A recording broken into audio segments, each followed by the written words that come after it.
Hi friends, welcome to మన చందమామ కథలు. చాలా రోజులైంది కదా మనం భూతాల గురించి కథలు చెప్పుకొని. కాబట్టి ఈసారి ఒక భూతాల గురించిన కథతో నేను ముందుకు వచ్చాను. కథ పేరు భూతాలు చేసిన పెళ్లి. ఆగస్ట్ 1994లో ఈ కథ ప్రచురితమైంది. మరి భూతాలు ఏమిటి, పెళ్లి చేయడం ఏమిటి అని ఆశ్చర్యపోతున్నారా? మరి చూసేద్దాం ఏం జరిగిందో. అనగనగనగనగనగనగా కనగానిపల్లెలో కమలాకరుడు అనేవాడు ఉండేవాడు. వాడికి పట్నంలోని కచేరీలో ఉద్యోగం. అతడు రోజు అడవిదారి వెంట పట్టణానికి వెళ్ళి సాయంకాలానికి తిరిగి వస్తుండేవాడు.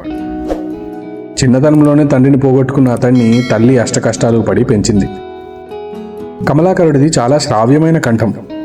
ఎంతో అద్భుతంగా అతడు పాటలు పాడేవాడు. ఒకరోజు రాత్రి వాడి తల్లి ఒక మంచి పాట పాడరా అని అడిగింది. వాడు ఏదో ఒక మంచి పాట పాడుతుండగా ఆమె కళ్ళు మూసింది, మళ్ళీ తెరవలేదు. దాంతో కమలాకరుడు ఒంటరివాడైపోయాడు.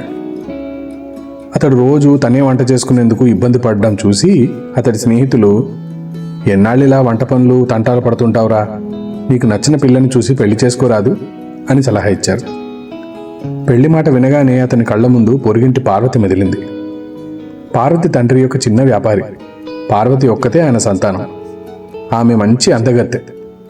రోజు సాయంత్రం ఊరి చివర ఉన్న దేవి ఆలయానికి వెళ్ళడం ఆమె అలవాటు.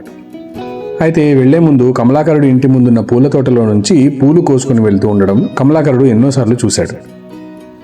ఆశ్చర్యం కలిగించే సంగతి ఏమిటంటే ఏనాడు అతను ఆమెను పలకరించలేదు.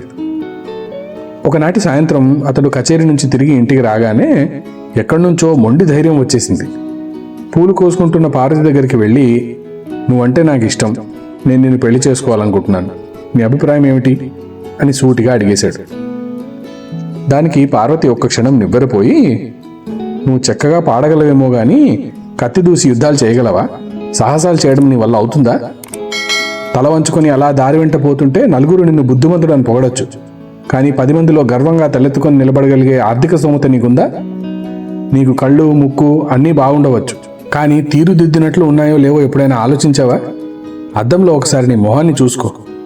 ఇకపై ఎన్నడూ నా వద్ద ఇటువంటి ప్రసక్తి తీసుకురాకు అంటూ కోపంగా పూలన్నిటినీ విసిరేసి ఇంటికి వెళ్ళిపోయింది. కమలాకరుడు ఏదో చెప్పబోతుండగానే ఆమె అక్కడి నుంచి కదిలి వెళ్ళిపోయింది. కమలాకరుడికి అవమానంతో తల తీసేసినట్లయింది. జీవితం మీదే విరక్తి పుట్టింది. అతను చీకటి పడగానే ఇంట్లో దీపం కూడా పెట్టకుండా అడవికేసి నడవసాగాడు. అడవంతా ఆ రోజు వెన్నెలతో దగదగా మెరిసిపోతుంది. ఎందుకంటే ఆ రోజు పౌర్ణమి. కమలాకరుడు దిగులుగా ఒక బండరాయి మీద కూర్చొని తన తల్లిని గుర్తు చేసుకున్నాడు. చెప్పుకోవడానికి ఎవరూ లేరు కదా. ఆమె తరచుగా మెచ్చుకునే పాటను పాడి ఏడవసాగాడు. కొంతసేపటికి అతడు పాడడం ముగించేసరికి అడవి చెట్లలో నుంచి అద్భుతమైన పాట, ఆ రాగం ఏమిటో తెలియడం లేదు కానీ అమోఘంగా ఉంది అంటూ చప్పట్లు వినిపించాయి. కమలాకరుడు ఒక్కసారిగా నివ్వెరపోయి అటు ఇటు చూశాడు. అప్పటి వరకు కమలాకరుడి పాట వింటున్న 3 భూతాలు చప్పట్లు చరుస్తూ అతడి దగ్గరకు వచ్చాయి. జీవితం అంటే విరక్తి చెంది ఉన్న కమలాకరుడు భూతాలను చూసి ఏమాత్రం భయపడలేదు. అవి అతని చుట్టూ చేరి, పాట బాగున్నా అదేదో విషాద గీతంలా ఉంది, ఏదైనా మంచి గీతం పాడరాదు, మమ్మల్ని అలరిస్తే మేము సంతోషిస్తాం అన్నాయి. ఇక నా జీవితంలో సంతోషం అనేదే లేదు, విషాద గీతాలే తప్ప నా గళం దేనికి పనికిరాదు అన్నాడు కమలాకరుడు నిట్టూరుస్తూ. ఇంత లేత వయసు కుర్రాడివి, అప్పుడే విషాదం ఏమిటయ్యా, కాస్త వివరంగా చెప్పు అని అడిగాయి భూతాలు. కమలాకరుడు పార్వతి గురించి, ఆమె తనను అవమానించిన సంగతి అన్నీ వాటికి చెప్పాడు.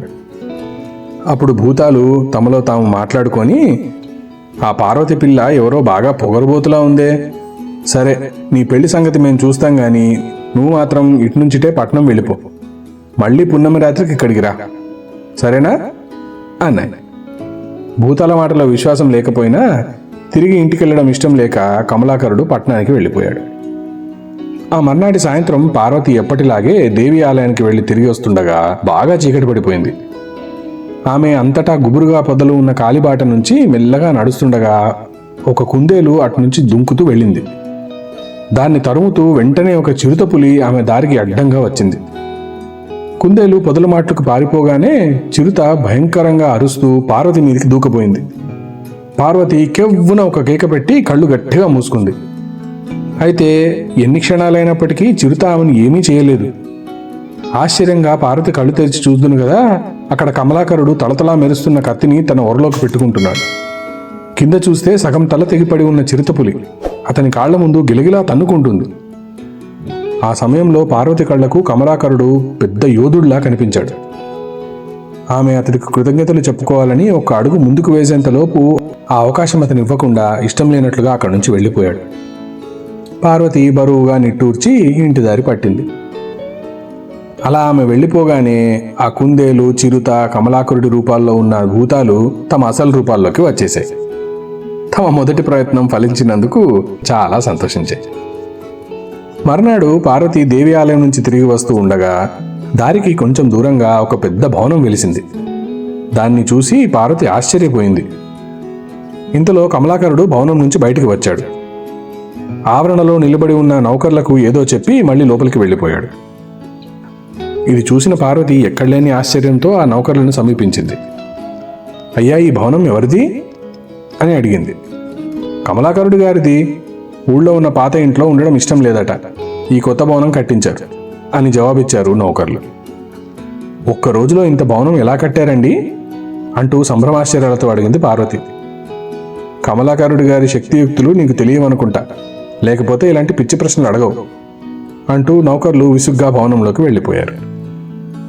ఏమిటి అంతా అయోమయంగా ఉందే అనుకుంటూ పార్వతి ఇంటి దారి పట్టింది. ఆవిడ కాస్త దూరం వెళ్ళి ఆ సందు దాటగానే ఆ భవనం, ఆ నౌకర్లు, కమలాకరుడు అందరూ మాయమైపోయారు. తమ రెండో ప్రయత్నం కూడా విజయవంతంగా ముగిసినందుకు భూతాలు నవ్వుతూ గింతులేశాయి.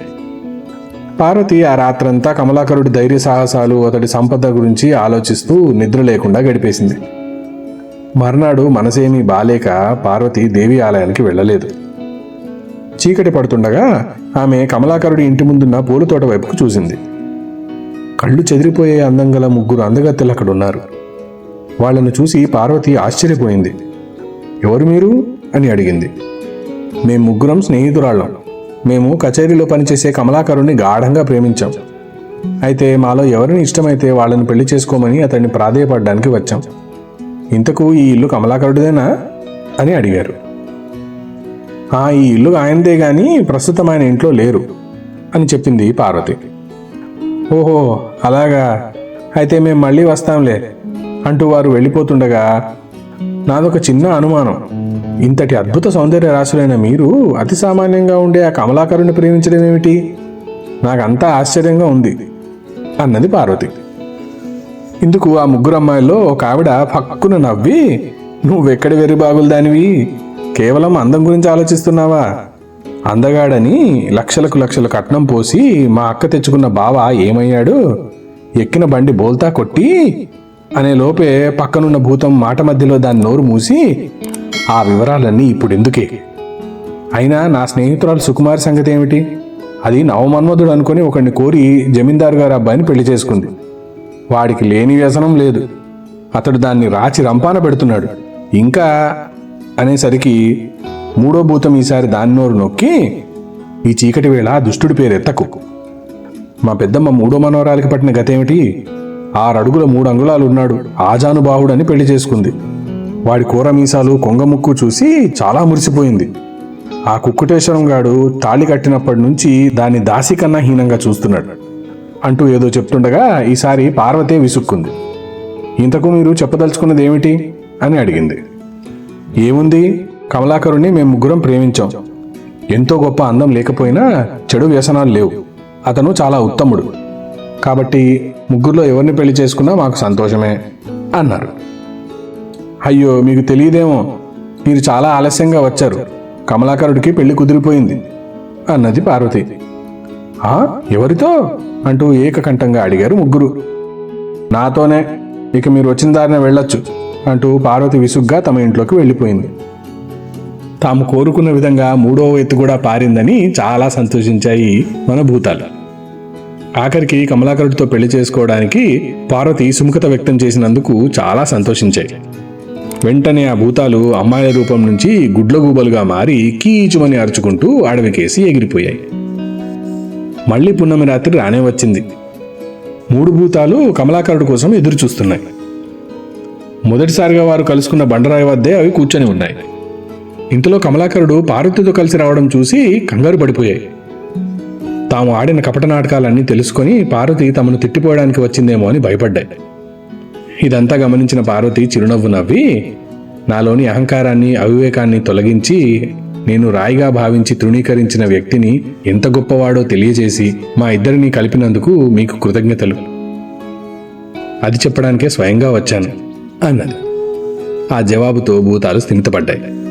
ఇంత మంచి పని ఇంత త్వరగా చేయగలగడం మాకు చాలా సంతోషాన్ని కలిగిస్తుంది. ఏది, మీ నవదంపతులు ఒక చక్కని పాట పాడండి, మాకు మరింత సంతోషం కలిగించండి అన్నాయి భూతాలు. వెంటనే కమలాకరుడు పార్వతి ఇద్దరూ గొంతెత్తి శ్రావ్యంగా ఒక పాట పాడారు.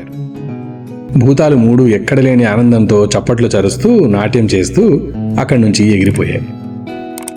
చూశారు కదా, మంచి కథ.